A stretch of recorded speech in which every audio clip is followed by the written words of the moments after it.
Coralcast.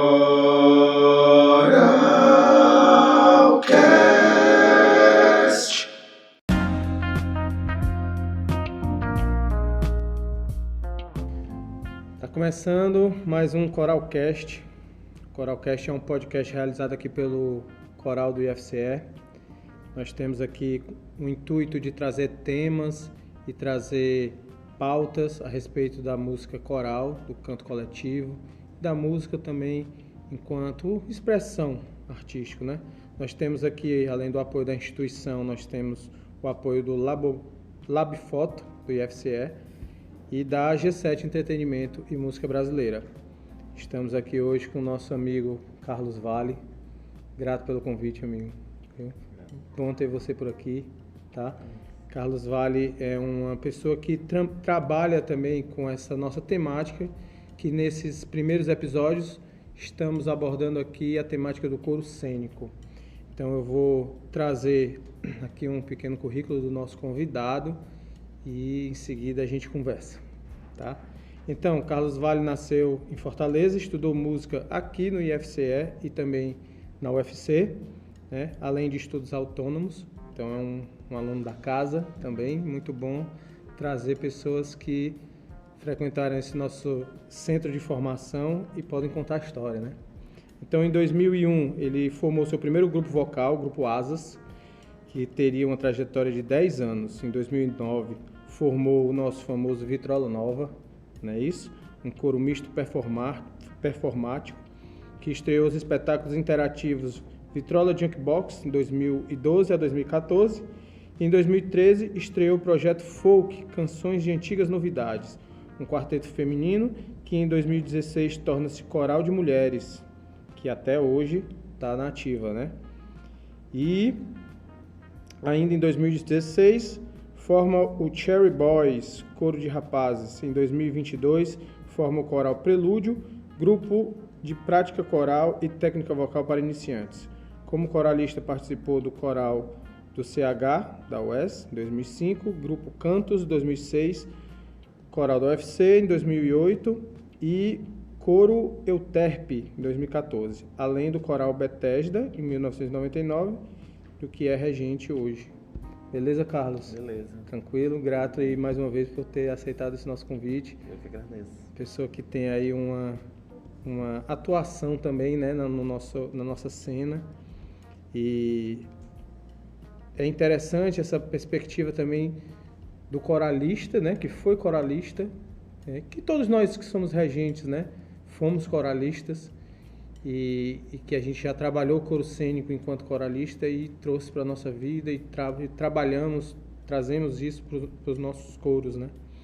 Então, para a gente iniciar, eu fiz essa pequena abordagem aqui do teu currículo, mas eu quero que tu traga um pouco também dessa tua história, tá? Enquanto coralista, como é que você se deparou com o canto coral, esse momento de descoberta, né? Muitos de nós começamos a cantar no coral porque vimos um coral cantando, nos encantamos, né? E como é que é essa tua história com o coro cênico?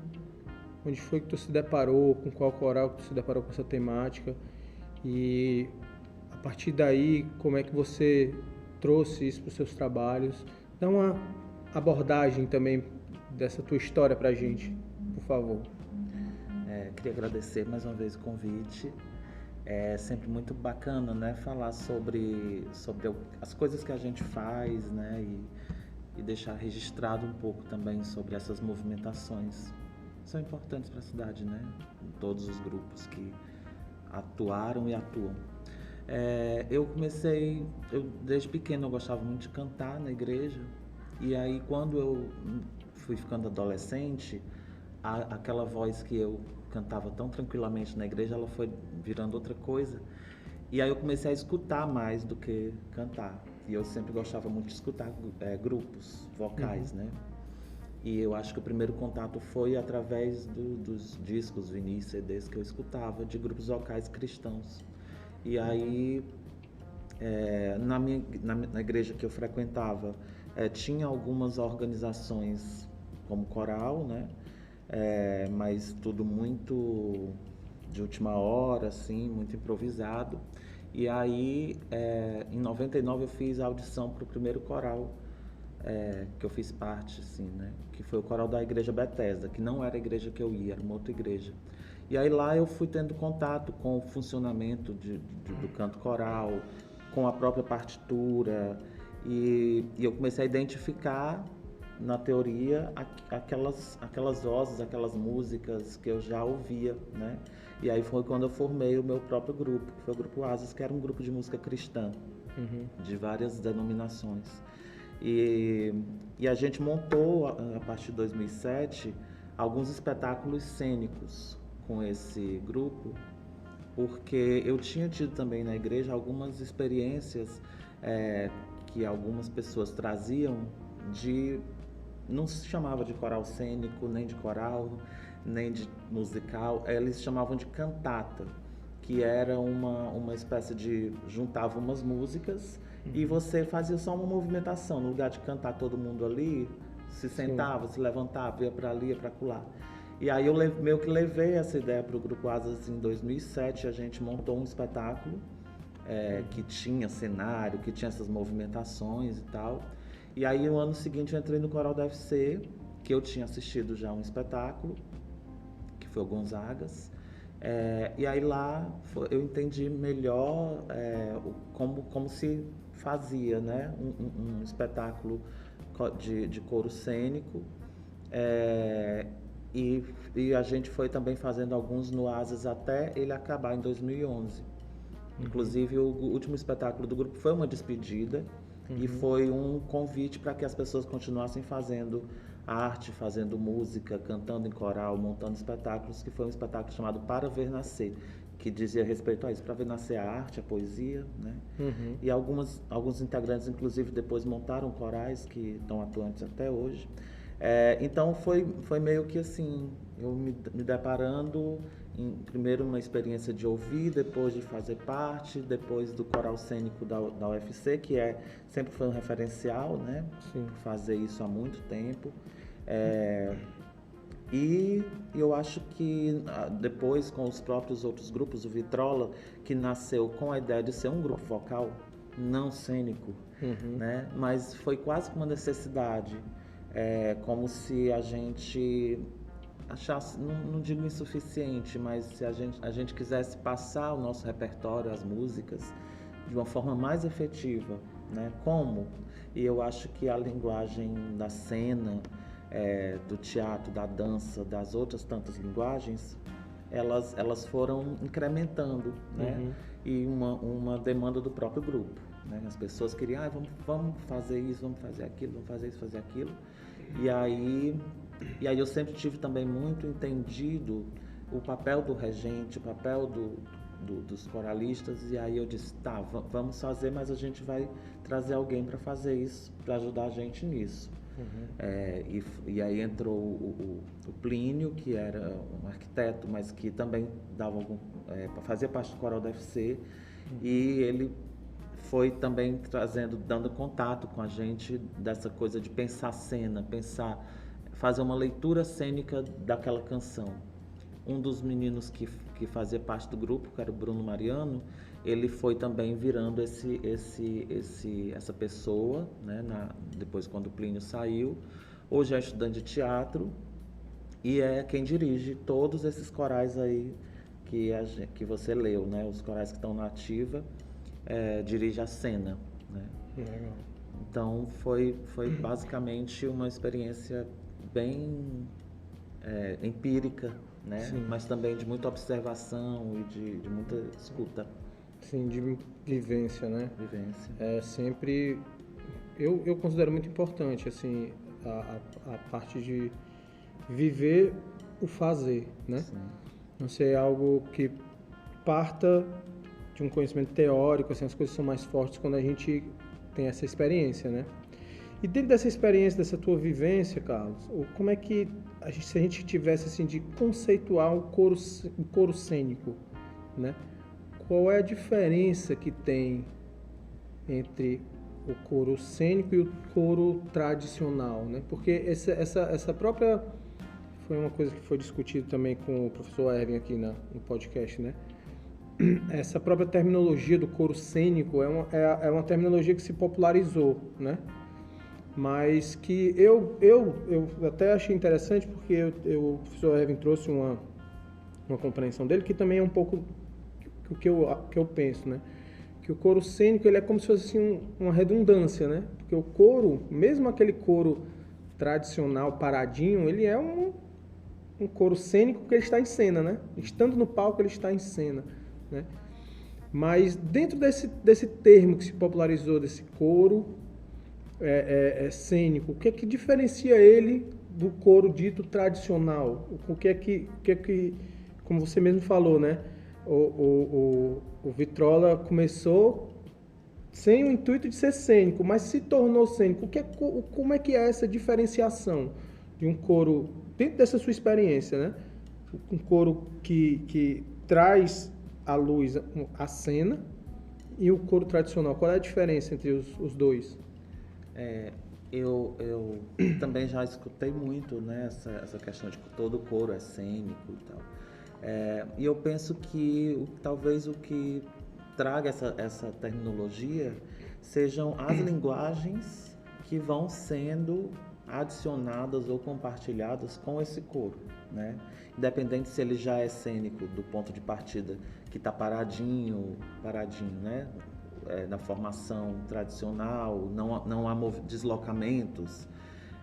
Independente disso, eu acho que à medida que você vai acrescentando linguagens como a dança, uma dramaturgia, uma encenação, você vai, digamos assim, levando o coro para uma multilinguagem que, como você disse, o termo que chegou e que, por enquanto, é o que, né, o que a gente compreende quando a gente, ou pelo menos o que a gente busca compreender, que é assunto, que é né, pauta de pergunta, o que é esse coro cênico, né? Que, para mim, é esse coro que agrega outras linguagens para além da presença do coro em cena, né? Da simples enunciação de uma música, de uma canção.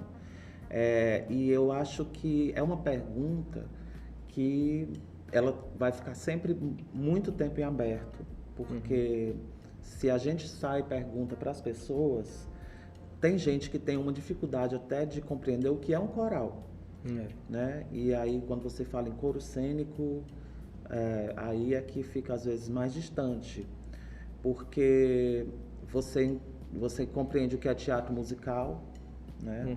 Você, de certa forma, compreende o que é um teatro que usa música, ao vivo, inclusive, os atores cantam e etc.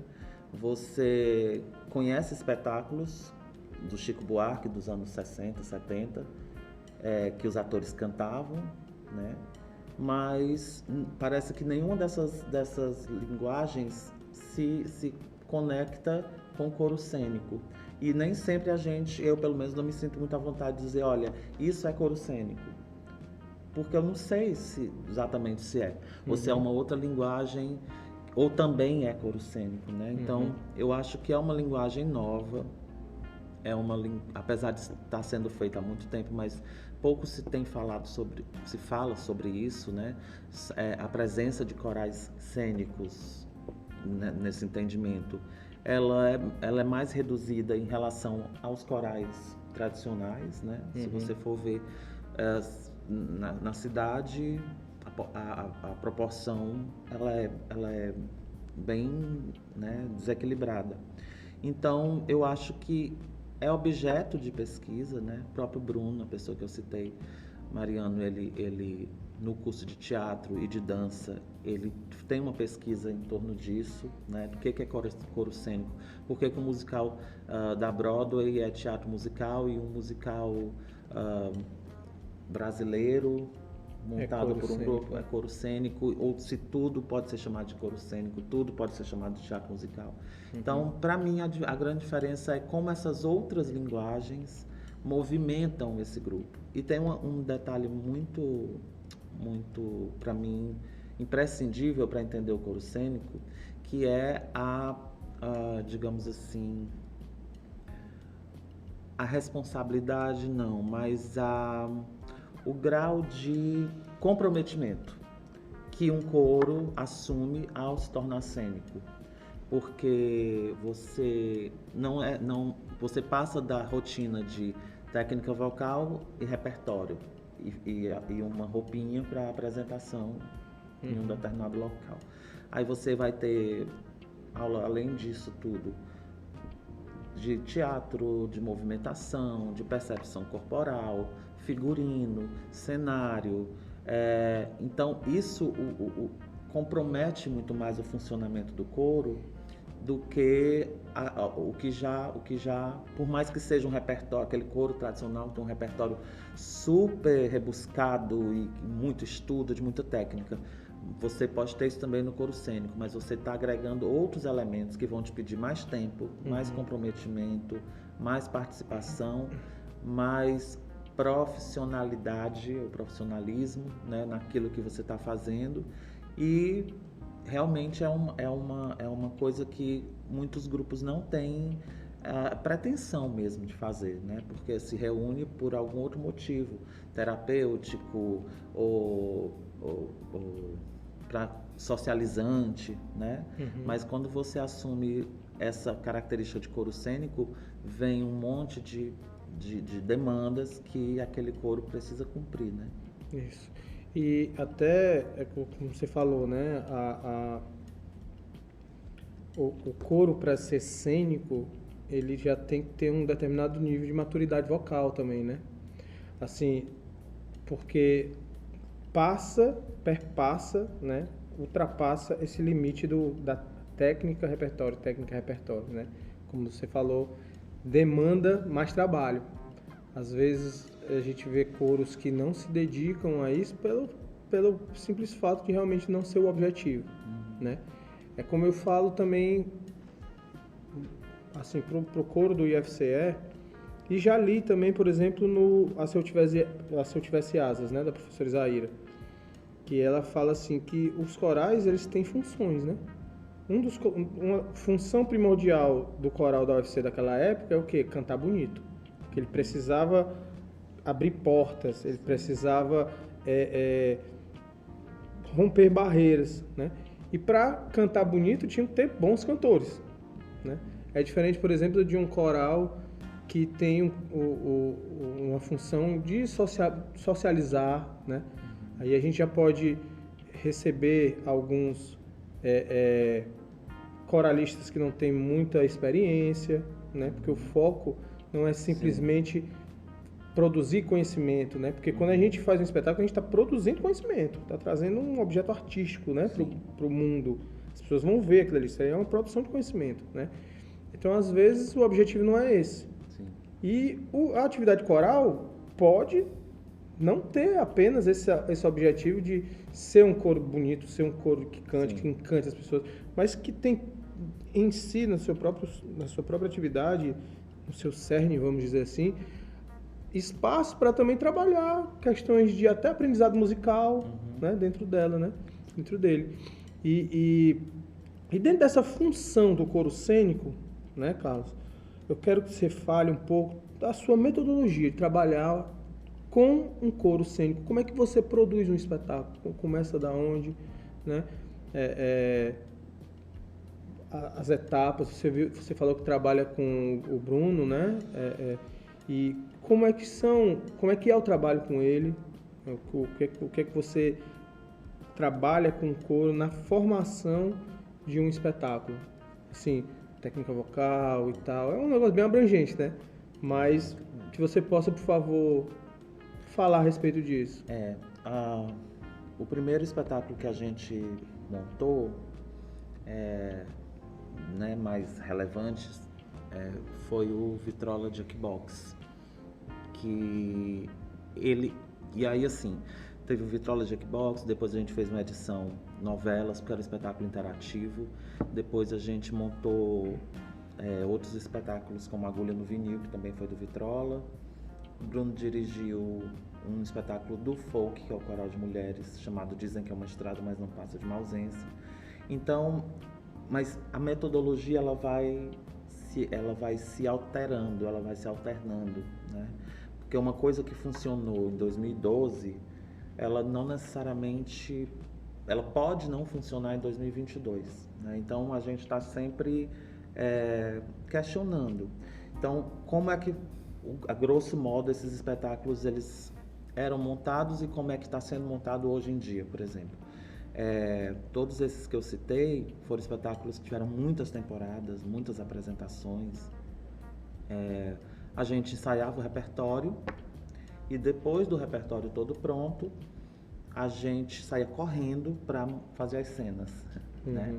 E o Jackbox, ele, não sei se você sabe como funciona, como funcionava, mas ele era, o grupo preparava um número X de músicas e cenas, né? Então 30 músicas e 30 cenas. E aí durante o espetáculo, a plateia, ela tinha um contato com esse repertório e elas escolhiam 12 músicas, uma por uma, para serem apresentadas. Então, todo aquele trabalho de 30 tinha música que foi apresentada uma vez, porque só uma pessoa escolheu, né? Então, era uma coisa muito maluca de às vezes, cenas muito elaboradas e só aconteciam uma, duas vezes, e às vezes cenas mais tranquilas, mais simples, todo o espetáculo acontecia, mas era tudo muito corrido, a parte cênica, né? A parte de encenação. No outro processo, que já foi direção total da Bruno, que é uma pessoa não binária, então às vezes eu troco, né? Trocando os pronomes. Foi direção total dele. E aí foi meio que uma reprodução desse sentido, até porque grupos independentes, né? O Vitrola, o Nova é um grupo independente. Então, o que garante a permanência daquelas pessoas num processo de 6, 8 meses? Nada. Exatamente. Né? Você não tem um apoio de uma instituição que, sei lá, dá uma ajuda com uma bolsa, com uma passagem, com uma ajuda de custo, nada. Então, não tem... O grupo que começava em janeiro não era, às vezes, o mesmo grupo que chegava lá em setembro, outubro. Já tinha modificado um monte de gente ali no caminho. Então, a gente tinha que, meio que tal hora, estrear logo, né? Então, o repertório está aprendido. Antes que esse pessoal saia e a gente desaprenda tudo de novo, vamos botar cena e vamos montar e meio que o espetáculo começava a tomar forma a partir do quase já em temporada.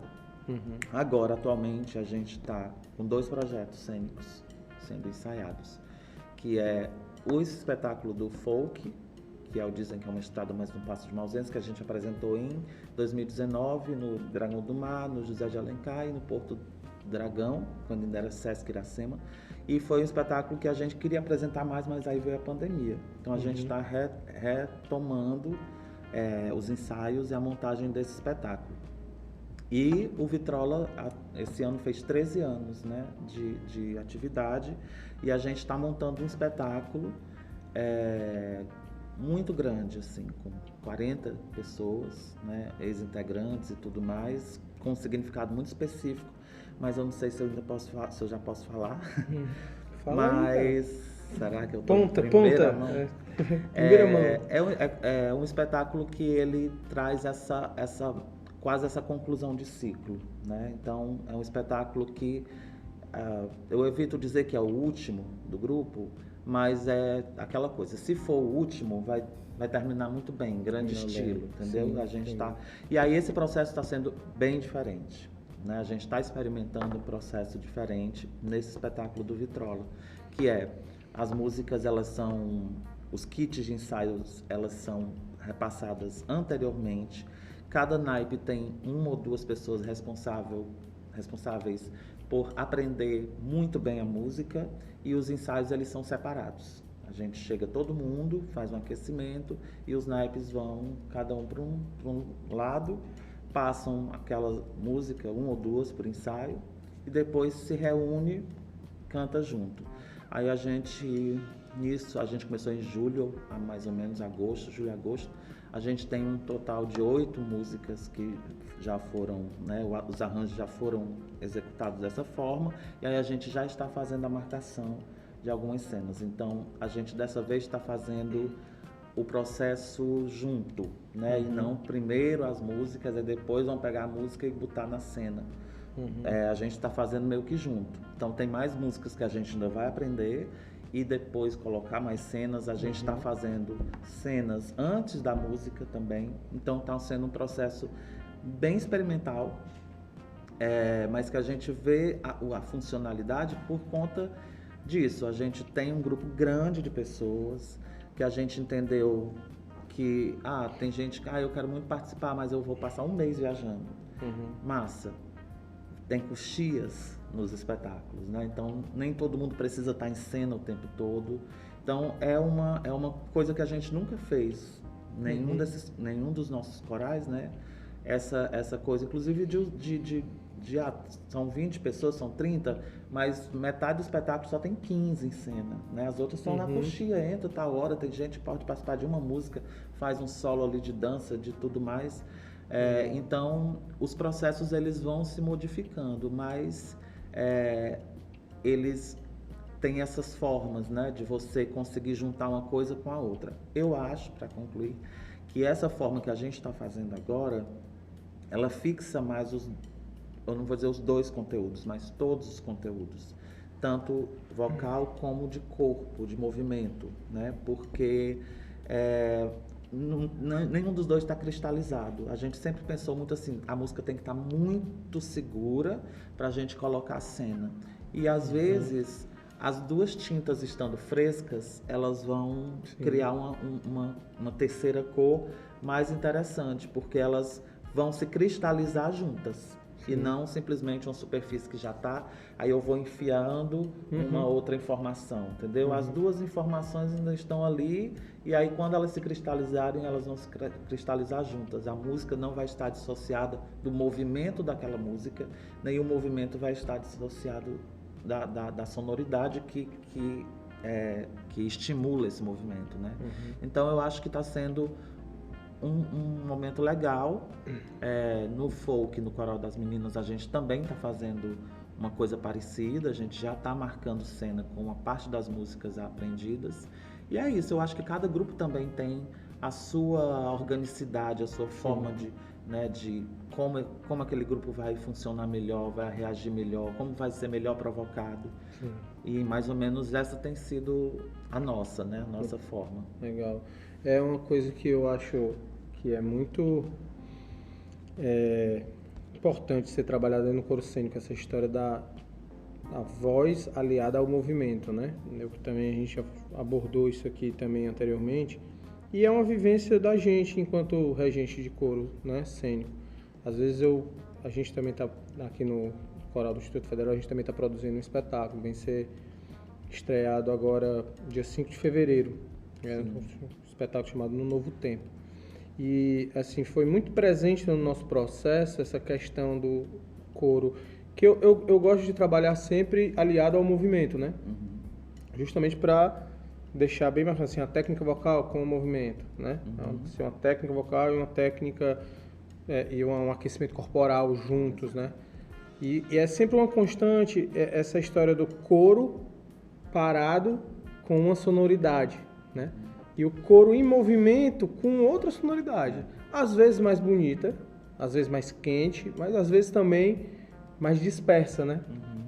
Então, nesse sentido, como é que você, na sua experiência, você trabalha essa corporeidade dos coralistas? Como é que esse trabalho, essa preparação corporal dos coralistas para o movimento, para a cena, como é que você idealiza isso? Como é que você prepara isso com o coro? A Bruna ele faz uma abordagem que eu considero muito interessante, que é a especificidade das pessoas, né? Então, que é uma coisa que eu sempre gostei muito de trazer, até mesmo de posicionamento desse coral em cena, né? Que é quando você diz todo coral é cênico, né? E a gente vê as pessoas cantando, a gente não está vendo só um bloco, uma massa, né? A gente está vendo corpos, a gente está vendo silhuetas, figuras. E eu acho que o interessante é a partir daí, né? Então, olha, tem aquela pessoa que está ali, aquela é mais baixinha, aquela é mais alta, aquilo ali tem um cabelo assim, aquela é careca. Então, essa degustação do público, para mim, já faz parte da apresentação do coro. E a abordagem do Bruno é que é trazer essas figuras, como elas são, para a cena. Então, lógico que a gente tem um trabalho de tonicidade corporal, né, para que esses corpos não fiquem nem tensos, nem tão à vontade, mas eles entendam que estão em um ambiente comunicativo. A cena tudo comunica, né? Então, se eu levo as mãos à orelha no meu cotidiano, pode ser que simplesmente eu esteja fazendo uma massagem, mas se eu levo as mãos às minhas orelhas numa cena, isso tem um peso em quem está vendo e tem um significado. Então, o trabalho, eu acho que mais básico é esse posicionamento e essa comunicação de que nossos movimentos agora eles estão sob uma luz, eles estão sob um olhar, então eles comunicam, eles significam algo. Aí, a partir daí, é trazer essas figuras, esses corpos, essas personalidades para esse lugar, né? Então, é muito personal. A gente vê o João, o Felipe, a Andréia, a Mariana em cena, mas é diferente do Felipe, a Andréia e a Mariana no ponto de ônibus, ou dentro de casa, ou na faculdade, né? São pessoas em cena. Então, é um trabalho muito natural de alongamento e aquecimento para chegar nesse estado, mas de inserção. Está acontecendo essa cena, está acontecendo essa música. Como eu vou me inserir nela? Como eu, Carlos do Vale, com esse corpo, com meus trejeitos, né, com a minha altura e além da minha voz, vou me inserir. Quem sou eu nessa cena, nessa música, nessa narrativa, nessa história, né? E aí isso é bacana porque abre um degradê assim de possibilidades de quem está mais afinado corporalmente, né? Porque geralmente é quem estuda mais ou quem tem uma vivência, uma experiência maior. Nós temos uma porcentagem grande de cantores que são bailarinos, que são atores. Essas pessoas, de repente, elas têm uma movimentação maior pelo espetáculo, né? Pela montagem.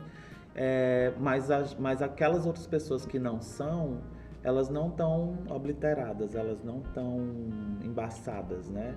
Elas estão pontuando ali, junto com as outras, as suas próprias personalidades. Eu acho que isso faz com que ninguém fique deslocado, sabe? O olho não corra assim para aquela ovelhinha mais frágil do rebanho, né? Que o olhar do público é impiedoso nesse sentido.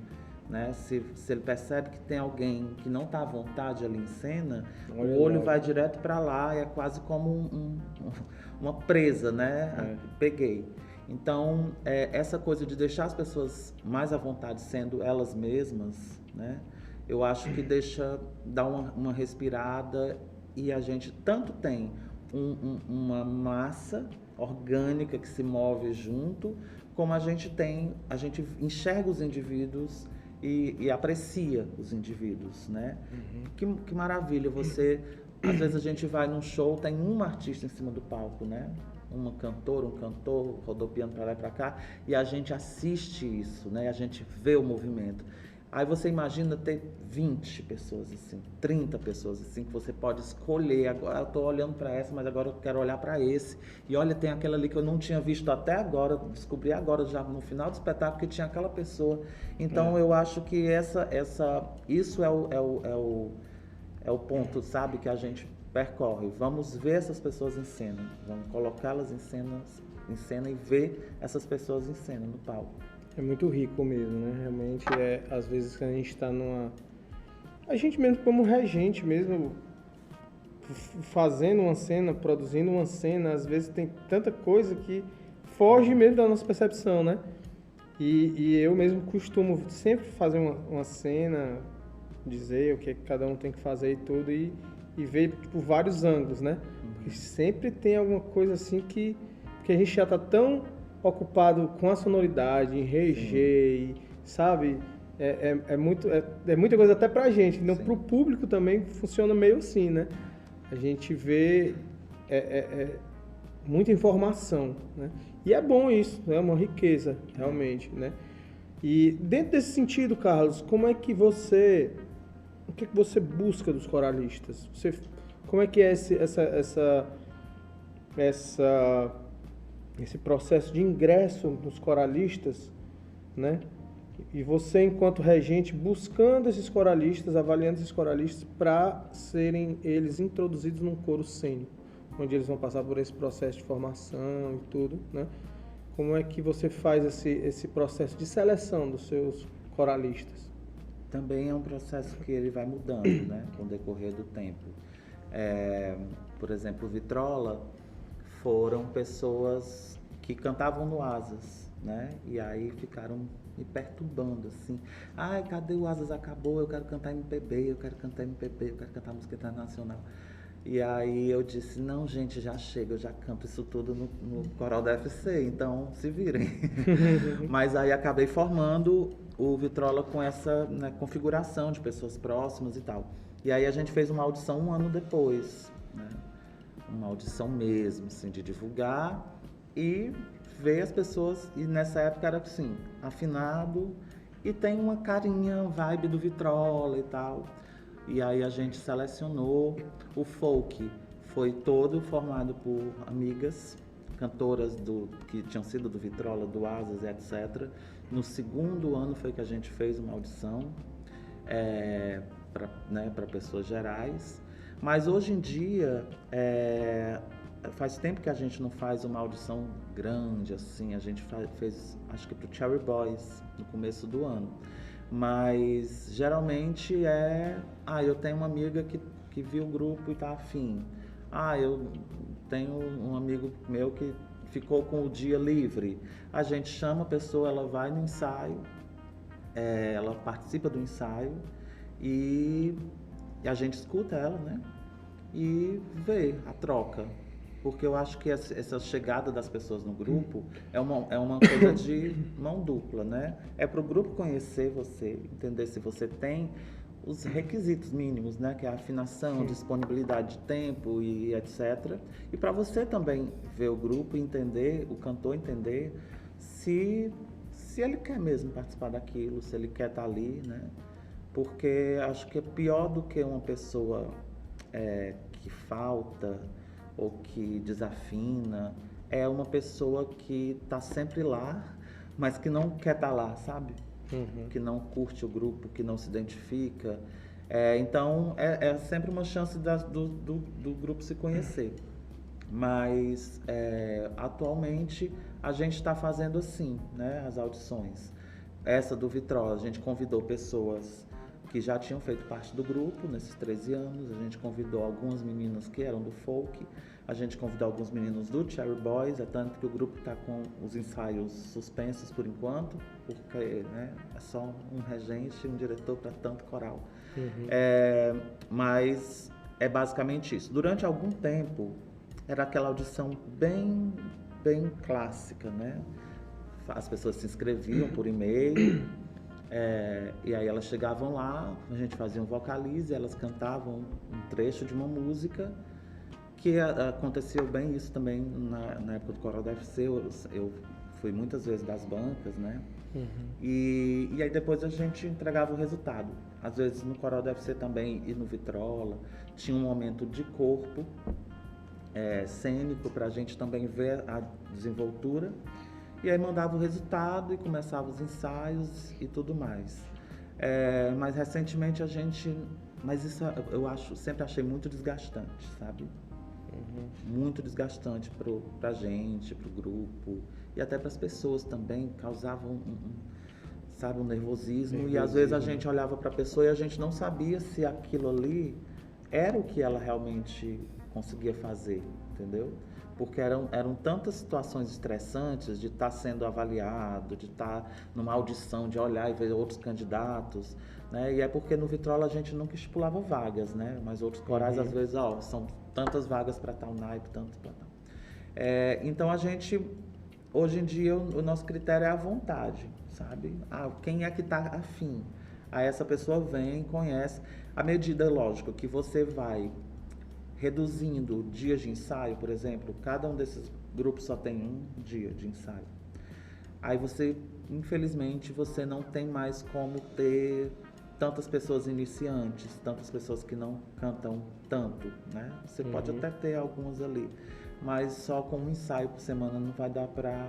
Se você tiver um grande contingente de pessoas que nunca cantaram na vida, né? Que tem problema de afinação, aí você tem que reduzir esse contingente, já que você só tem um ensaio por semana para montar repertório, para montar espetáculo. Então eu acho que hoje em dia o que eu busco é esse acordo, é alguém que aceite um acordo.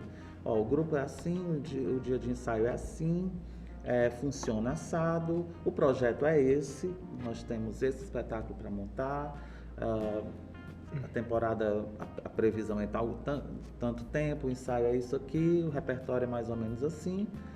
Você quer conhecer o grupo para ver se você gosta disso? A pessoa vem, vai chegando, tem gente que chega e dá meia volta, tem gente, a maioria fica, né? Então, atualmente no folk nós temos 18 cantoras, no Cherry Boys nós temos uns 12, 13 meninos, bem menor. E o Vitrola, atualmente, a gente tem 40 pessoas, 45 a 47, não sei como é que vai caber tanta gente em um palco, né? Mas tem as coxias também. E o Prelúdio, que é esse projeto para iniciantes, que às vezes pessoas que queriam cantar num desses corais, mas não se sentiam, às vezes, até à vontade, né? Porque realmente é demanda. Você chega, tem um repertório aqui que cai no seu colo, a cena é ali, porque o acordo é realizar esse espetáculo, é montar isso, né? E às vezes tem gente que quer se conhecer a própria voz, né? Às vezes fazer um processo que ela ache gostoso para ela, ou seja, terapêutico, socializar. E aí a gente formou em 2022, né, em maio, o Coral Prelúdio, que é um grupo que a gente fica sempre revisando técnicas e práticas vocais para que as pessoas possam ir entrando a qualquer momento e vivenciando isso, né, e se sentindo mais prontas, mais preparadas. Eu costumo dizer que quem busca relaxamento, assim, uma coisa gostosa, terapêutica, eu acho, né, não sei se vai encontrar, às vezes, num coral cênico, principalmente, que tem tanta demanda, que tem tanta coisa para fazer, né? Então, eu acho que, às vezes, é um outro caminho, assim, um outro lugar mais... pessoas se encontrar melhor e se conhecer melhor. Porque eu acho que essas coisas que acontecem, prazer, autoconhecimento e tudo mais, elas são uma coisa que podem acontecer paralelo, mas elas não são objetivo, pelo menos desses grupos que a gente coordena, né? É um processo mais de apresentar um produto artístico, de os processos serem interessantes artisticamente, né? O foco é o artístico. O processo, né? Como eu digo assim, é uma produção de conhecimento, né? E eu sempre falo isso assim, para ser prazeroso, o coral ele pode ser uma atividade que dá esse prazer para as pessoas, essa autoestima, né, para o coralista, né? Mas para isso o coral tem que cantar bonito, né? Para o coral ser uma atividade que encante as pessoas, ele tem que cantar bonito, né? E para isso demanda toda essa questão que você falou, né? Dedicação, ir aos ensaios, estar afim, gostar, ter afinidade com aquele repertório, né? Quantas vezes eu já tive coralistas que entram num coral sem saber o que é um coral, aí quando vê que dá trabalho, quando vê que tem que ter uma dedicação, quando vê que o regente cobra, aí sai, né? Porque não era aquilo e tal, tá buscando outra coisa, né? ou também coralistas que não se identificam com o projeto, Sim. né? Chegou, participou de muitos ensaios e tal, mas não tive afinidade com o grupo mesmo, não me enturmei, né? Isso acontece também, porque o coralista, ele é um instrumento e ele é um instrumentista também, né? Então, às vezes o instrumentista não está muito afinado com o próprio instrumento, Sim. né? E no caso do coral, são vários instrumentos e vários instrumentistas ali, algumas pessoas, cada qual com a sua condição de personalidade, né? Os seus perfis, as suas expectativas, as suas frustrações. Então, coordenar tudo isso pode ser prazeroso quando está todo mundo no mesmo foco, né? E assim, por muitas vezes, às vezes o foco se perder, né? Porque são muitas variantes, né? Exato. Tem O imponderável está sempre ali, né? Os diretores, como eles, o que eles esperam, né? O que eles estão dispostos a fazer. E tem as vontades de um coro que às vezes é, sei lá, de 20, 30, 10, 11 pessoas, já é muita coisa, né, em vista. Então, assim, eu, por exemplo, hoje em dia, eu não cobro mais quase nada dos coralistas. Eu sou uma pessoa, assim, super zen, porque justamente por conta dessa configuração de, tipo assim, tá aqui o grupo, venha conhecer, né? Então, eu sempre penso assim, existe um acordo, existe um combinado, né? Que apresentei o projeto e a pessoa decidiu que quer fazer parte, né? Então, se a pessoa no meio do caminho ela desiste, eu não tenho mais como cobrar nada dela, a não ser dizer assim, ó, o combinado não foi esse, né? Porque não vai ser bom para ela ser cobrada por uma coisa que ela não está mais a fim de fazer. E eu nem vou ter nada de retorno, porque eu vou estar trabalhando com uma pessoa que não quer mais estar ali, entendeu? Então, eu não digo que isso é uma forma super tranquila e as coisas acontecem assim, porque muitas vezes as coisas realmente não acontecem, né? Principalmente, como eu falei, um grupo independente, que a única coisa que faz as pessoas estarem ali é elas quererem, né? Elas gastam dinheiro, elas usam o tempo que elas podiam estar fazendo outra coisa para fazer aquilo. Não tem essa coisa de ser legal e agradável e gostoso o tempo todo. Às vezes é super chato, às vezes é super estressante. Mas quem aposta, quem encontra o frisson, o tesão, a emoção nisso, vai seguindo e cumpre o combinado, e no final realmente sempre é prazeroso. E eu tenho uma teoria que as pessoas que sentem prazer no processo são as pessoas que estão sempre lá. Porque quem espera para ter prazer na estreia, quando já tiver com figurino, quando já tiver com uma luzinha afinadinha para você e os amigos na plateia, dificilmente essa pessoa vai conseguir passar por todo esse processo só para chegar lá, entendeu? Às vezes tem até gente que entra já perto da montagem, aí sofre um pouquinho ali, aí estreia, mas ela não consegue passar por outro processo de novo. Então eu acho que é quem tem prazer no processo, né? Naquela descoberta que você tem ali no dia a dia e tudo mais, como você se dribla dos estresses, porque lógico, quando a gente fala, é estressante, é isso, não é porque a gente quer que seja, não é uma coisa que a gente busca, é porque é inerente, acontece, qualquer coisa que você leve a sério, né? Mas como a gente lida, como a gente dribla, como a gente desvia das chatices do processo, né? Eu acho que quem tem essa manha, esse jogo de cintura, é quem fica, é quem produz, é quem participa de um espetáculo como cantor, aí no próximo já está ajudando na produção, já ajuda no figurino, já ajuda no cenário, às vezes ajuda até fazer listas para organizar, gente, isso, aquilo, outro.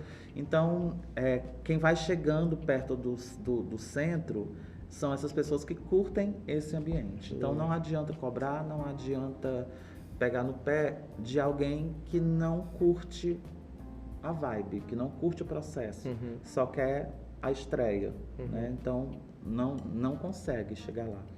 Eu vejo muito também, Carlos, eu pelo menos assim, enquanto coralista, o que me dava, e até hoje enquanto regente, sabe? Aquela música, um acorde que seja afinado, né? Eu, quando coralista, eu ia ensaiar, aí tinha todo aquele processo, né? Primeiro soprano, aí passa, contralto, passa, contralto com soprano, aí já tinha aquelas primeiras afinações, assim, aí aquilo ali eu já gostava de ouvir ali, quando ia começando, aí vai tenor, passa, tenor com soprano, aí já aqueles intervalozinhos afinados, pô, olha que legal, isso aí pra mim já ia me encantando, sabe? Aí baixo, passa, aí baixo, aí as 4 vozes agora, aí quando, pá, aqueles acordes afinados, aquilo ali pra mim já era, pronto, já ganhei aqui o meu ensaio, e até hoje, enquanto regente, quando afina tudinho, aí assim, é o prazer que eu sinto, sabe, nessa questão do processo. Sim. É o musical mesmo, é a música, né, é a música. Aí quando eu pelo menos, né, quando a gente coloca a cena e tal, por todo esse processo também da fusão de linguagens, que a gente também pensa num produto, a gente também pensa numa temática, né? A gente pensa em tudo, idealiza tudo. Mas para mim ainda o som é o que prevalece, é o que encanta, sabe? É o que realmente dá esse prazer, né? Esse tesão de trabalhar, sabe? A cena, eu falo muito para os meus coralistas. Quando a gente fala assim, faz a cena. Quando fez a cena que prejudicou o som, a gente trabalha mais, porque a cena não pode prejudicar o som. O som é o cerne, né? O som é o gene, né? Então, tudo tá em função do som. Pelo menos eu ainda continuo muito nessa, sabe? Nessa pegada da música vocal mesmo. Que eu acho que é o diferencial, né, de ser um grupo de canto coral que está fazendo cena. Isso. Só que eu acho que uma coisa não deve, ou não precisa, ou não tem que se desalinhar pela outra, né? Sim. E aí esse trabalho é para que as coisas fiquem todas afinadas. Todas afinadas, né? isso. Porque se tiver um som fantástico, tudo funciona melhor na cena, né? A cena ela se encaixa perfeitamente. Mas se tiver uma cena, uma movimentação também, que ela é sublime, que ela é bela, o som ele também penetra naquilo, né? É poroso e aquilo vira uma coisa só. Então, é como eu te falei, eu penso que tal hora a gente pensar em processos e pensar em formas de fazer, que as coisas elas não fiquem a parte da música, a parte da cena, a parte do não sei o quê, mas que elas virem uma coisa só, né? E se a música é poderosa, a cena também é poderosa. Se a música é frágil, a cena também é frágil. Enfim, e não ter esse desnível, né? A música, o coral é lindo de se ouvir, mas em cena é molinho. Sim. Ou então, olha, nossa, incrível, são fantásticos, mas não soa muito bem. Então eu acho que esse é o caminho, a busca, o lugar para onde a gente tenta ir, esse lugar onde as coisas não estejam desniveladas, né? Elas têm o mesmo grau de potência, porque você se emociona com a música. Tem gente que se emociona com uma imagem, com a imagem que ela está vendo. E tem gente que se emociona com as duas coisas, né? Então, a partir do momento que a gente decide se apresentar dessa forma, a gente tem que não tem que estar tudo perfeito, mas a gente precisa dar a nossa emoção, o nosso carinho e a nossa atenção para tudo de forma igual. Senão a gente escolhe só uma linguagem. Né? E nesse sentido, o estar afim do coralista é fundamental, né? Porque esse gostar, né, do grupo, gostar desse processo também influi em tudo isso que a gente está falando. Influi na sonoridade do coral, influi na cena, influi em tudo. A gente Com certeza você já deve ter passado por isso, assim, aquele naipe que é mais unido, né? Aquele naipe que as pessoas são amigas, tem uma sonoridade diferente daquele outro naipe, por exemplo, que tem uma rixazinha ali, né? As pessoas ficam se cobrando mais do que as outras e tal. Então aquilo ali reflete na sonoridade do naipe e reflete na sonoridade do grupo todo, né? Aquela cena. Como é que uma cena vai existir se uma pessoa não consegue olhar na cara da outra, né? Não existe isso dentro da arte, né? E aí, nesse sentido, Carlos, quanto tempo mais ou menos vocês levam para preparar um espetáculo? Você falou aí de alguns espetáculos e tudo, né? É uma média de 6 a 8 meses, né?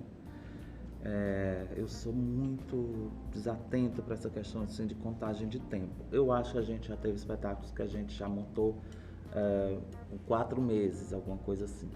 Mas a média é essa, 6 a 8 meses. Que eu acredito para um grupo independente é um período assim gigantesco, né? Porque 6 a 8 meses acontece tanta coisa na vida de todo mundo e assim, eu faço coral, sei lá, na quarta-feira à noite. O tanto de coisa que pode acontecer na quarta-feira à noite em 8 meses de você não conseguir chegar lá é gigantesco, né?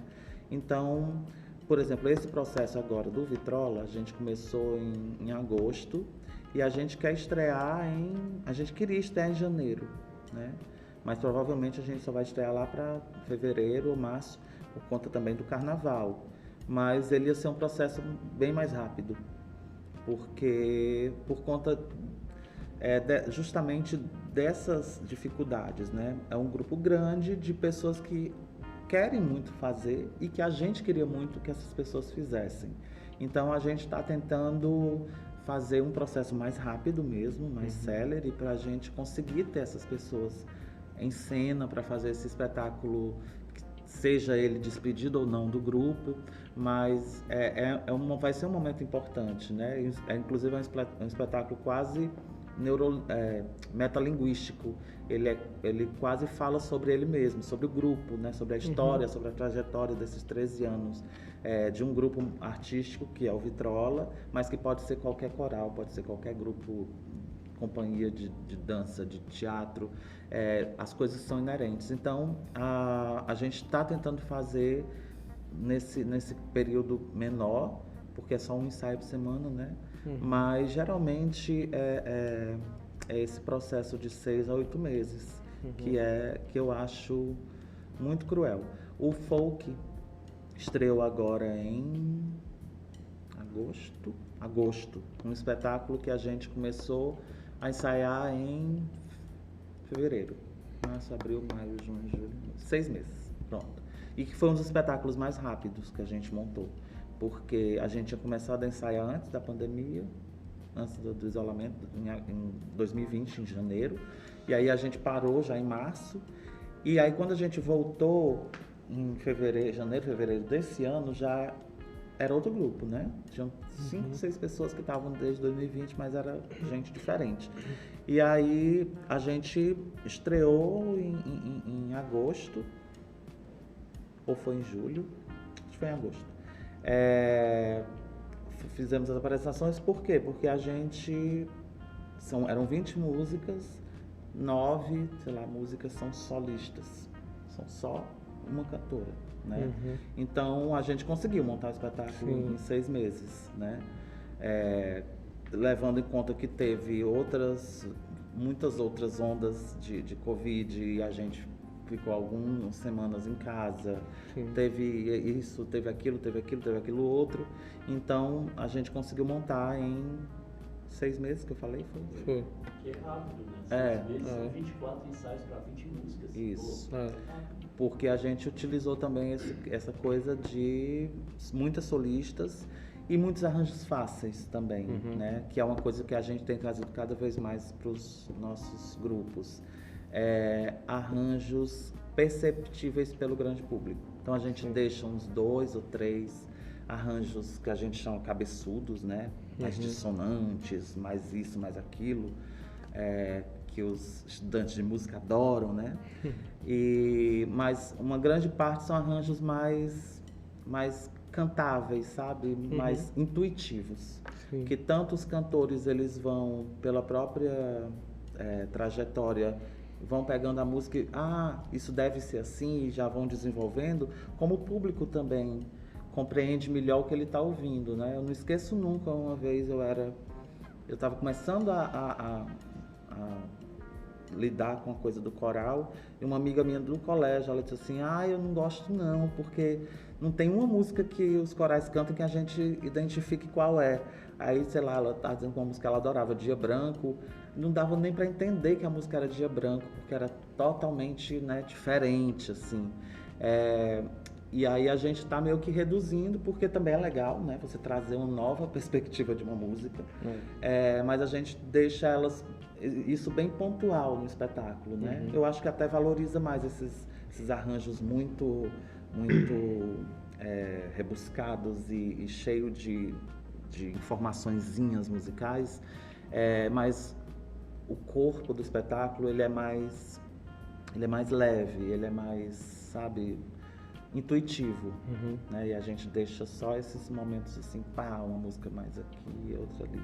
E eu acho que isso também dá uma certa movimentação para o aprendizado dessas músicas, né? Porque às vezes uma música dessa muito complexa, ela são vários ensaios só nessa música, né?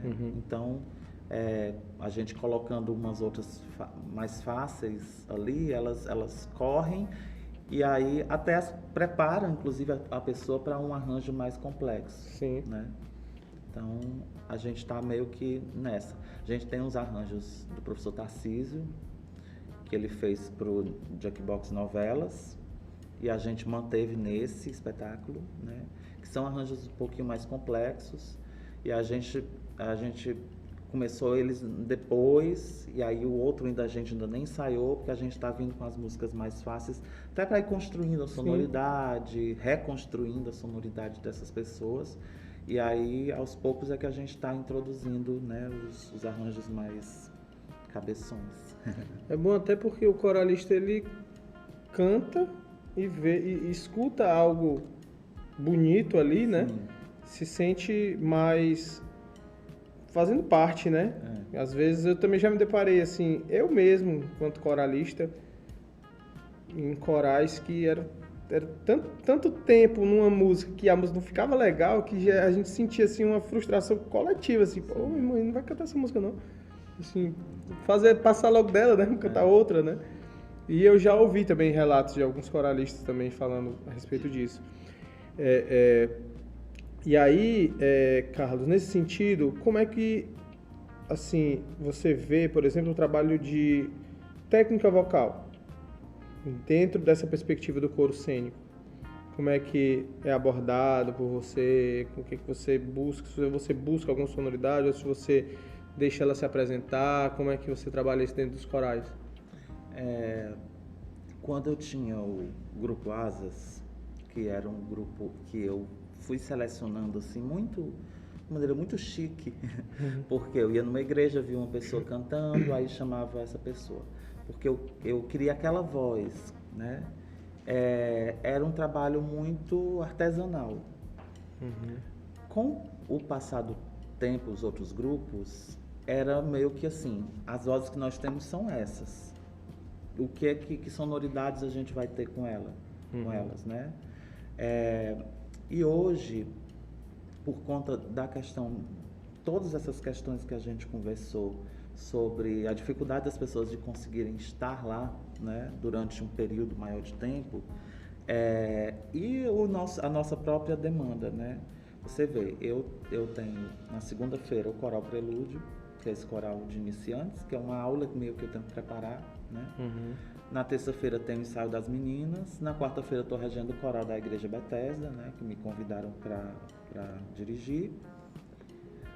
Na quinta-feira tinha os Cherry Boys, eu deixei suspenso para ter pelo menos uma noite livre na semana, e na sexta-feira tem o Vitrola. Então, a gente ultimamente está funcionando de uma forma como? Vou dizer como é que funcionava antes. A gente tinha meia hora, pelo menos, de técnica vocal.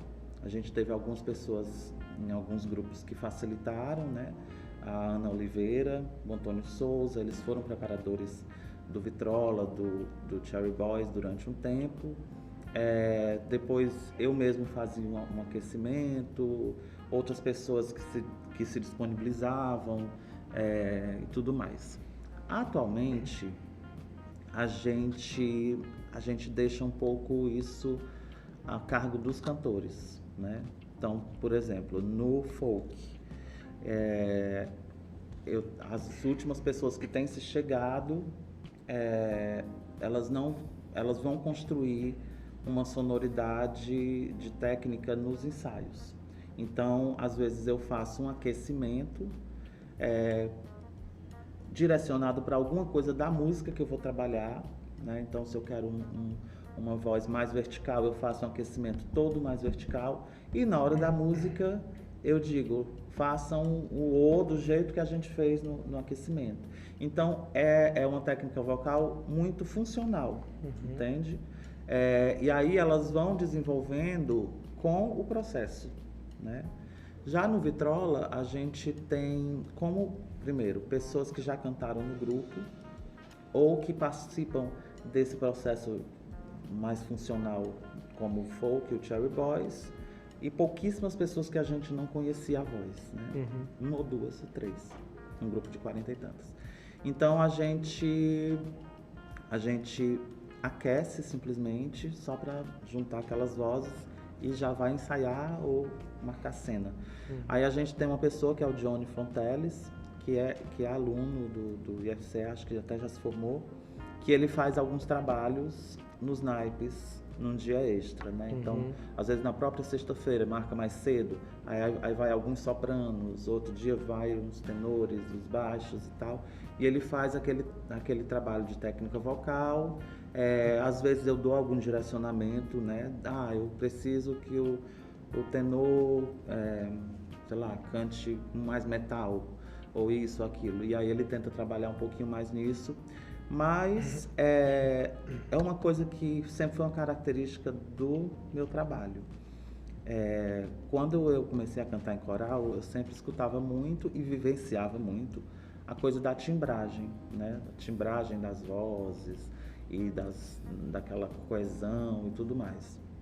E eu participei sempre de muitas bancas de audição, e eu lembro que quando uma voz chegava com muitos vícios, né? Cantava num barzinho, cantava na igreja, cantava numa banda de rock. Às vezes era muito difícil incorporar essa voz, porque ela já trazia técnicas e às vezes até vícios que iam dar um trabalho danado para tirar ali no coro, né? E o Vitrola, principalmente, a gente sempre acolheu essas pessoas no grupo, com o risco de sujar essa sonoridade, né? Mas foi uma opção, né? Tipo, a gente já conhece todos os corais que cantam com aquele som super timbrado que a gente associa a um coral, e já tem isso, né? Então, vamos pesquisar uma outra forma, né? E aí a gente sempre recebeu pessoas que tinham vozes bem discrepantes. Então a timbragem, nesse sentido, nunca foi sempre foi bem-vinda, mas ela nunca foi um objetivo assim que a gente se debruçou. Então a técnica vocal, ela serve muito a isso também, né? De a pessoa entregar a voz que ela tem, e a gente trabalhar esse material nos ensaios organicamente, para que ela tenha uma boa performance. E eu acho que tem funcionado, assim. A gente tem pessoas que, por exemplo, o folk, que é o grupo que eu acho que foi o mais ininterrupto, né? Desde 2016 a gente produz espetáculo, recital e etc. A gente tem pessoas que chegaram com uma vozinha assim, né? E hoje já cantam livremente, têm um vozeirão, são seguras, sabe? Porque estavam ali, estavam no processo, né? E técnica vocal tem muito a ver com memória muscular, né? Com certeza. Então, uma coisa que você vai fazendo e você nem necessariamente entende que está fazendo, mas a repetição, quando você vê, o corpo te dá todos os mecanismos para você produzir aquele som, para você chegar naquela nota, a respiração vai organicamente também entrando no ritmo, né? Então eu acredito muito no processo nesse sentido, de ir trabalhando as vozes e as técnicas e o resultado ser um resultado que prime pela afinação e pela execução das notas. Então tem aquela nota grave ali, vamos ver quem é que consegue fazer, se tem aquela nota muito aguda, quem é que consegue fazer e cuidar disso, entendeu? De executar a música e de ter uma boa afinação. O timbre que aparece, eu acho para mim, eu gosto da surpresa mesmo. Sim. Eu gosto de, tipo assim, tá aqui, todo mundo recebeu essa técnica, todo mundo ensaiou isso, todo mundo entendeu mais ou menos como respirar, como emitir esse som, por aqui é mais metal, por aqui é mais profundo, etc, etc. Agora vamos ver como é que fica, né? Então eu gosto desse elemento surpresa, que sempre é diferente, assim, às vezes tem um naipe que de repente fica super timbrado e os outros estão... A gente escuta a voz de todo mundo, né, de cada pessoa, mas eu nunca vi isso como negativo. Não digo que tem que ser assim, isso é como funciona nos nossos trabalhos, né? Mas é uma forma, é uma outra opção, né? Às vezes fica tudo muito... Muita gente assistia, às vezes, o Vitrola, principalmente, e dizia, muito lindo, mas, assim, não parece muito um coral. Acho que por conta disso, né? As pessoas esperavam um som mais redondinho, mas onde tudo se encaixasse, onde a gente escutasse um som único. E aí a gente, às vezes, escutava a voz da Fernanda, né? E que às vezes é considerado um crime, assim, né? Não pode escutar a voz do fulano, tem que ser uma voz só. E aí as pessoas às vezes escutavam as vozes bem, tipo, né? Os timbres lá registrados na cara, e associavam que isso não parecia um coral, né? Mas eu digo que parece outro coral, né? Não os corais que a gente está acostumado, mas não deixou de ser coral. Tá todos os componentes que formam um coral tá lá, as 4 vozes, a harmonia, o arranjo, etc. Mas é uma forma diferente de ouvir e de fazer, né? De experimentar. Pode ser que uma hora eu disse, a gente está achando já sujo demais, estressante. Vamos tentar timbrar esse pessoal em outro projeto. Mas mais ou menos a gente tem brincado muito com isso, com essa, assim como a diversidade dos corpos, né? Interessante ver pessoas diferentes, de alturas diferentes, de silhuetas diferentes, a gente entregar uma diversidade de sons também, de vozes, né? E deixar essa miscelânea aí, essa tropicália acontecer. Legal. Nesse sentido, Carlos, como é que tu vê, por exemplo, nosso cenário aqui para os próximos anos? Como é que tu projeta assim, o nosso cenário coral nessa nossa cidade aqui, no nosso estado, para os próximos anos, né? Nossa, pergunta que eu não queria responder, eu acho. Vai, coragem. Vamos lá, coragem. Coragem. Eu acho que a gente tem sempre, né, um fluxo, onde de repente tem pouquíssima gente fazendo canto coral e de repente tem um monte, e aí a gente pensa, agora vai, e aí de repente nada acontece. E quando eu falo nada acontece, etc., acontece, né? Os corais estão fazendo coisas, né? Você tem um espetáculo para estrear. Eu desde 2012, pelo menos um espetáculo por ano de canto coral. O Coral da UFC estreou até, sei lá, 2018, mais ou menos, 20, né? Por aí. Então, assim, as coisas acontecem, e outros corais que eu não citei. Mas quando eu digo que não, como elas acontecem? Elas acontecem por iniciativas, né? Elas acontecem porque tem alguém se desdobrando em mil para fazer acontecer. Mas, por exemplo, a linguagem, coro cênico. Vou escrever o meu coro cênico para um edital. Onde é que eu escrevo? Em que música, linguagem, teatro. em que categoria? Então, assim, já aconteceu da gente, vamos escrever na música, né? Coral. Aí, quando a gente olhar, era para apresentar um espetáculo cênico, né? No palco, na Praça Verde do Dragão do Mar. Que você tem um palco para uma banda que vai tocar, né? Então não dá para ser em música, porque o que tem de música é o palco aberto, não sei aonde, no anfiteatro, não sei aonde. Então vamos no teatro. O som que tem para o teatro é sonoplastia. Não tem som ao vivo, não tem microfone, não tem como ligar um piano, né?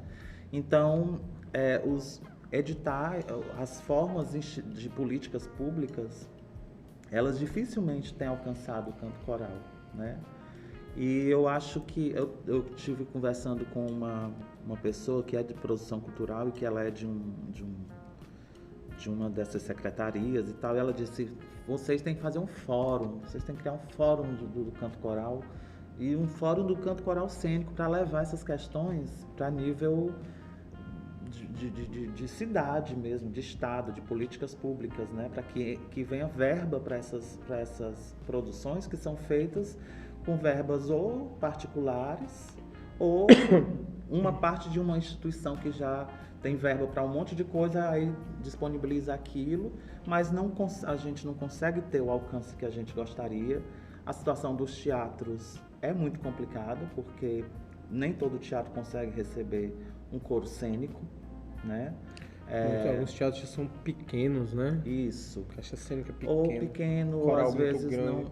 não tem como, não tem captação, não tem Iluminação, né? Nós temos teatros na nossa cidade que não tem estrutura de luz. Isso. E aí sobrecarrega os que tem, e aí você não está só competindo, né? Competindo, entre aspas, por uma pauta, só com os outros corais cênicos, né? Você está competindo com todos os grupos de teatro da cidade, com todos os grupos de dança da cidade, com todos os grupos de cultura popular da cidade e por aí vai. Que são bem mais organizados que nós, né? Que são organizados, né? Porque assim... Que são organizados. Porque quando eu digo isso, a gente não tem um local que a gente vá e discuta, gente, está acontecendo isso, como é que a gente pode resolver? Abriu E eu falo dessa forma bem simples mesmo. O coro cênico virá linguagem, entendeu? Contemplada por editais, por políticas públicas, né? E não a gente tem que fazer essa gambiarra de tentar se passar, sou teatro, e aí chega lá, começa todo mundo a cantar. Não, é um grupo musical, aí chega lá, não, mas a gente precisa disso, daquilo outro, a gente precisa de uma coxia, a gente precisa de uma perna aqui para essa coisa, a gente precisa de um fundo preto, né? E aí é sempre um desgaste, e o canto coral vira aquele elefante branco nas salas, né? Nas salas, vixe Maria, selecionar um coral cênico. Que problema, né?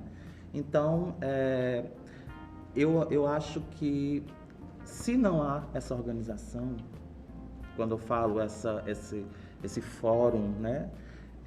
Eu acho que a outra forma, porque eu também não vou aqui pleitear que nós, regentes, nos unamos, vamos lá, gente, porque cada um está tentando resolver da sua forma, né? Sim. E nem sempre a gente tem essa disponibilidade, essa condição de conseguir se organizar nesse sentido, né?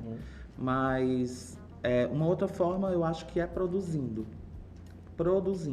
sabe? Então, se é por falta de demanda, a gente expor produzindo. Olha, nós temos esse espetáculo e a gente não tem onde apresentar. E isso virá um assunto, entendeu? Ah, esse coral não tem onde apresentar porque não tem dinheiro, não tem uma pauta para pagar um palco principal de um teatro que é caríssimo, não tem verba, não tem isso, não tem aquilo. Ah, e o outro coral também não teve. Ah, o outro coral também está com tudo pronto e não tem. E isso virá um assunto, uma demanda e produzir.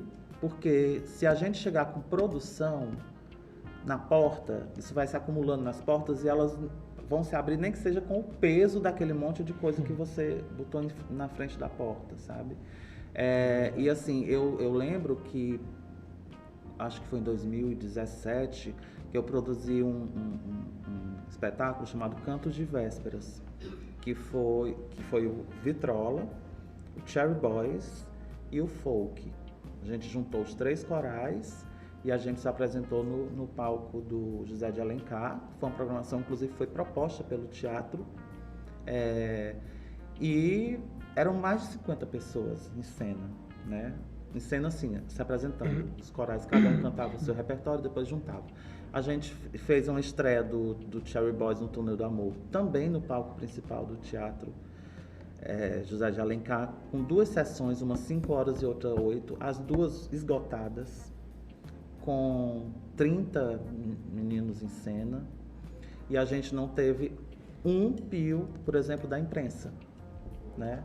Então a gente lotou os teatros totalmente por um trabalho marginal, né? De boca a boca, dos próprios coralistas chamarem, de divulgação em rede social, mas quando a gente não tem essa estrutura, a gente precisa produzir, já que a gente ainda não consegue se organizar, para que tenha demanda, entendeu? Para que no próximo edital se pense, olha, o assunto foi que os corais cênicos estavam cheios de produção e não tinha nenhuma categoria onde eles pudessem entrar, né? E aí, de alguma forma, isso, a gente não simplesmente chegar com o fórum dizendo, é a gente isso, aquilo, mas a gente chegar com produção.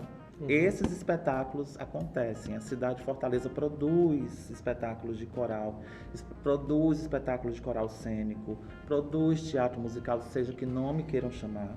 E essas produções são legítimas, são de qualidade, são de nível, e elas precisam de um espaço, porque elas são legítimas, são produções da cidade, entendeu? Então eu acho que não é nem o que eu acho a perspectiva do canto coral cênico em Fortaleza. É muito mais um desejo. Eu desejo que se produza mais, sabe? Que as pessoas, regentes, coralistas, encontrem uma forma de produzir, de estar presente, de fazer as suas identidades, os seus produtos, os seus espetáculos, para que a gente possa, através disso, conseguir um espaço que eu acho que a gente merece muito, né? E não merece depender dos esforços individuais do diretor, do regente, do produtor daquele grupo, que é uma palavra, inclusive, de luxo, né? Qual é o coral que tem produtor? Né? Então, não tem como ficar exigindo que o regente que já ensaia, que já faz arranjo, que já seleciona coralista, que já pensa isso, já pensa aquilo, tenha que fazer um fórum, tenha que produzir o grupo, tenha que pleitear a pauta nos teatros, aí o teatro não recebe o seu e-mail e só vê 2 meses depois, e etc, etc.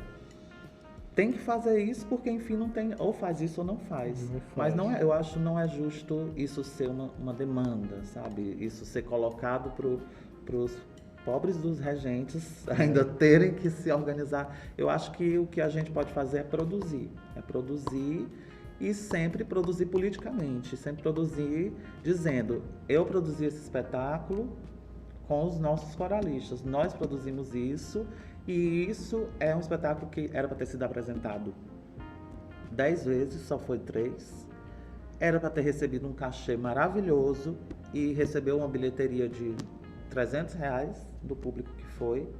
Era para ter sido divulgado na imprensa, mas só saiu uma notinha numa rede social, num story, entendeu? Eu acho importante que a gente diga que o nosso trabalho, ele é tem que ser valorizado porque ele é um bom trabalho, né?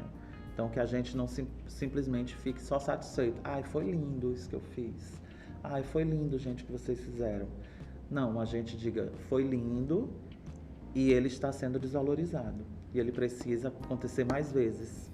Então precisa de pauta, precisa de um bom cachê, porque pagam cachês maravilhosos para coisas assim abomináveis, que não prestam nenhum tipo de serviço para a cidade, sabe?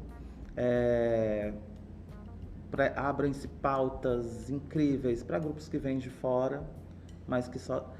pautas inclusive de imprensa, né? Enquanto nós temos alto nível de produção de qualidade acontecendo aqui, passando batido, né? Então eu acho isso importante do coral cênico se colocar como batendo em portas e dizendo, eu produzo, eu mereço e eu devo conquistar esses espaços. Acho muito importante mesmo essa fala, endorso ela também, concordo com muita coisa e eu acho que a produção realmente é fundamental, né? Até porque é o que nos mantém nessa prática, né? É o que nos mantém, vamos dizer assim, vivos, né? A gente está produzindo, como eu não canso de dizer que é produção de conhecimento, né? Não é algo que deveria ser reconhecido pela CAPES, assim, sabe? O que se faz no coro cênico, em termos de o trabalho de formação de coralista, né? De formação musical, né? Trabalho de levantamento de repertório, trabalhos de levantamento cultural mesmo, né? Muitas vezes a gente vai pesquisar em comunidades, né? Comunidades ribeirinhas, comunidades indígenas, a gente vai a essas localidades, faz um levantamento cultural mesmo, transforma em arte, transforma em um produto a ser assistido, a ser encantável, né? Sim. Certo? Então, isso, de todo modo, é um trabalho de produção de conhecimento, não tem como não ser, né? E, como você falou, né, nós temos, por exemplo, na nossa Secretaria de Cultura do Estado, um sistema de bandas de música, né? Nós não vemos um sistema de corais, né? Sistemas de escolas de música, vamos dizer assim, porque reconhece-se que uma banda de música, não desvalorizando o trabalho da banda de música de maneira alguma, assim, ela é a música que está presente em muitas das cidades onde não tem um coral, onde não tem tem uma banda de música, né? Então isso é altamente valoroso, né? Mas podemos também, se tem para banda de música, deve se ter para um coral, né? Deve se ter para um sistema de escolas de música, né? Até porque foi falado aqui, né? Foi abordado em outras entrevistas, o fato das pessoas não entenderem um coral, isso perpassa muito a nossa realidade de formação musical, né? Formação musical de qualidade. Quando você falou aquela que a sua amiga disse que não entendia, né? Eu contei até uma história pro professor Erwin, né? No episódio anterior, que eu tinha que dar uma aula para uma das minhas turmas, né, lá no Instituto Federal, e levei um grupo, um DVD do Abraços. Tu participou do Abraços? Participei. Pronto, levei um DVD do Abraços e passei para a turma. Aí no final da aula, uma aluna chegou para mim, professor, eu não entendi nada aquilo ali. Era tanta voz, era tanta coisa que não dava pra gente entender, sabe? Aí uma impressão, né, que a gente uma reflexão que a gente tem que fazer, né? Por que ela não entendeu nada? Quantas vezes ela deve ter escutado um coral na vida, né? Quantas vezes ela deve ter se deparado com uma música diferente da que ela escuta na rádio, que muitas vezes é aquela música, né, midiática, de grande massa, e etc, né? Então perpassa muito disso também, a nossa qualidade de formação musical. E aí é que está a importância desses nossos grupos. Nossos grupos formam as pessoas musicalmente. Dentro de um coral, ela tem contato com a teoria musical, ela tem contato com a técnica vocal, ela tem contato com pesquisas de culturas que ela não teria contato se ela não estivesse desenvolvendo aquele repertório, né? Nós somos formadores também, né? Então, realmente, só por isso já deveria ter espaço, né? Fora o produto artístico em si, né? O produto artístico em si, né? Algo que... produção artística relevante. Né? Relevante, que as pessoas... que encanta as pessoas, que propaga também o interesse de pessoas para participarem de coros, participarem de atividades musicais, né? E que as tantas pessoas, outras coisas. E tem público, né? E tem público. Então, eu acredito que você deva também viver muito com esses relatos, né? Das pessoas dizendo, nossa, eu não sabia que tinha um coral assim aqui na cidade. Ai, nossa, não sabia, eu nunca tinha visto um espetáculo de um coral que se mexia, né? E eu só comigo, onde você está nos últimos 50 anos que nós fomos cantar no Coral UFC. Mas também, a gente pensa que, porque o Coral da UFC fazia há 50 anos e eram temporadas lotadas. Porque o Vitrola fez temporada no Dragão todas lotadas e etc. Que pronto, todo mundo sabe, todo mundo conhece. Não sabem, as pessoas não conhecem, assim, né? Não necessariamente elas vão conhecer por conta disso. E às vezes são pessoas que estavam por ali mesmo, mas nunca tiveram oportunidade. Aí quando conheceram, ficaram tipo, nossa, nunca pensei, nunca imaginei, nunca vi, nunca ouvi falar. E eu acho que quando eu falo de produzir mais, é para que isso não seja mais uma surpresa para as pessoas, né? Mas que elas entendam que elas estão indo assistir um espetáculo de um coral cênico. Estou indo assistir Novo Tempo, espetáculo de um coral cênico, do IFCE e etc, etc. Mas que não seja assim aquela coisa de, nossa, nunca passou pela minha cabeça. Porque surpresa. As pessoas, quando elas conhecem, a maioria delas gostam, né? Porque fica até um paralelo com a questão do coro tradicional, né? Muita gente não gosta de coral, né? Chato, né? Tem um amigo meu que fala, pô, chato.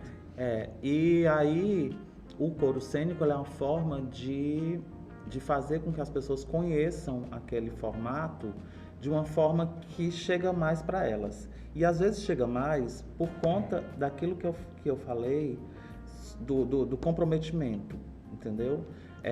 Muitas vezes muitos corais funcionam naquela lógica de é só um grupo terapêutico, é só um grupo que eu vou encontrar minhas amigas, meus amigos, socializar, sou muito tímido, ir lá, um monte de gente, né? Eu posso cantar ali, ninguém escuta a minha voz, ninguém diz que eu estou certo ou errado. E aí, quando esse coral vai se apresentar, é muito gostoso para quem está cantando, mas não necessariamente interessa quem está ouvindo. O processo terapêutico da pessoa, o processo socializador da pessoa não é atraente para quem está ouvindo. E aí as pessoas saem dizendo assim, coral é chato.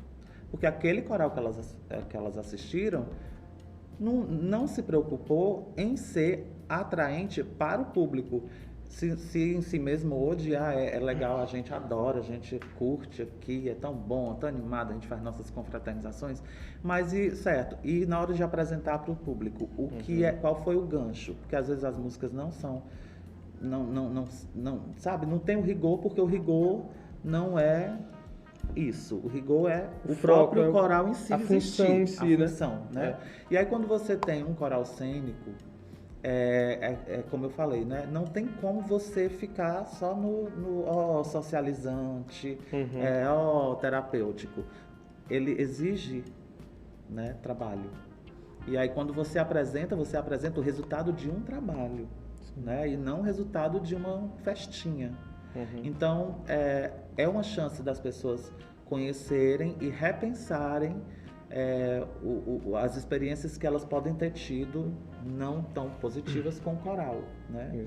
Então, por isso que eu acho que a gente precisa produzir mais. Eu acho que achando super bacana, inclusive, essa iniciativa, né, dos podcasts, para que isso se concretize na gente entender, da gente ter a cara, né, ver a cara desses corais.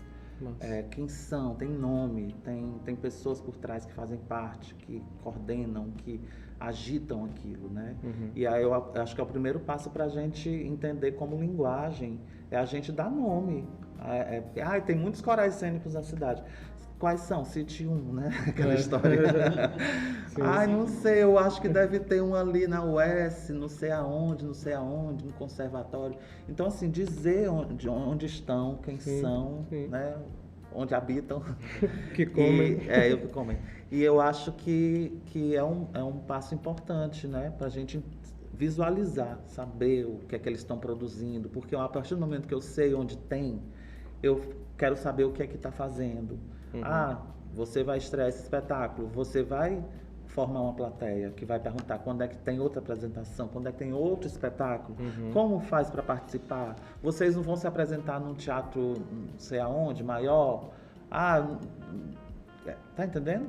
Então, isso eu acho que é fomentar o público, plateia, que isso vira política pública, isso vira demanda, e isso vai fazer com que a gente trabalhe em condições melhores, mais justas, né? Mais igualitárias em relação a outras linguagens que acontecem na cidade, que já tem suas dificuldades, né? Mas eu acho que, imagina, né?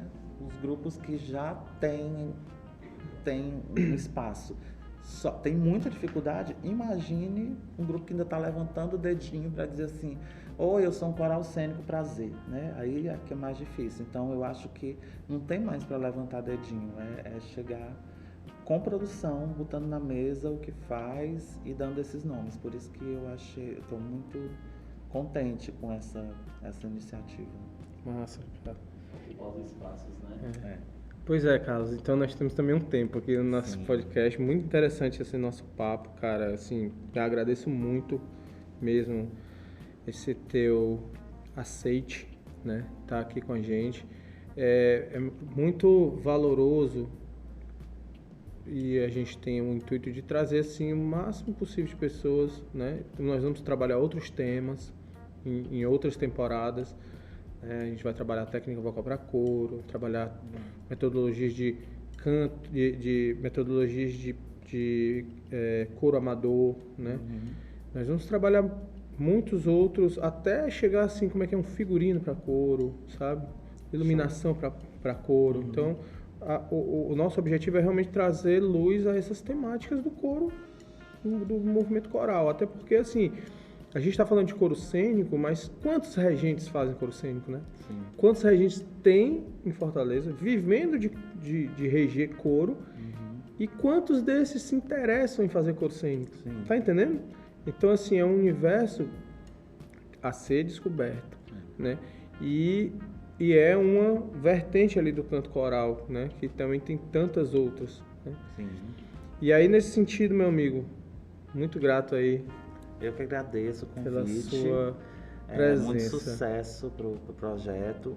Convidar o pessoal a conhecer, né, os nossos grupos. Né? A gente tem um Instagram que é Corais Carlos do Vale, com 2 L's, que tem todos os links de todos os corais, né? O perfil dos outros. Então, para você conhecer, basta você ir nesse perfil, Corais Carlos do Vale, que lá tem o link do Vitrola, do Cherry Boys, do Folk, do Prelúdio. E de outros aí que aparecer, né? Nossa. Quem sabe? Deus para me que livre. apareça. Pois é, eu ficava pensando assim, por que tu não junta todo mundo e faz um coral gigantesco, Quem né? sabe? Pois é. Pois, cara, grato, viu, amigo? Busquem aí conhecer os corais Carlos do Vale, muito bons e com produção muito boa também. E assim a gente finaliza mais um Coralcast, agradecendo aqui a presença do Carlos. E obrigado a vocês também que acompanharam a gente até aqui, tá? Lembrando sempre que a gente também tem um Instagram, @coraldoifce, pode também nos acompanhar. Lá a gente vai estar sempre publicando os nossos conteúdos, publicando os podcasts, publicando as apresentações e agendas do coral, né? E todas as novidades, as produções que a gente for produzindo. Produzindo sempre, né? Tem mais. Até mais, pessoal. Até logo.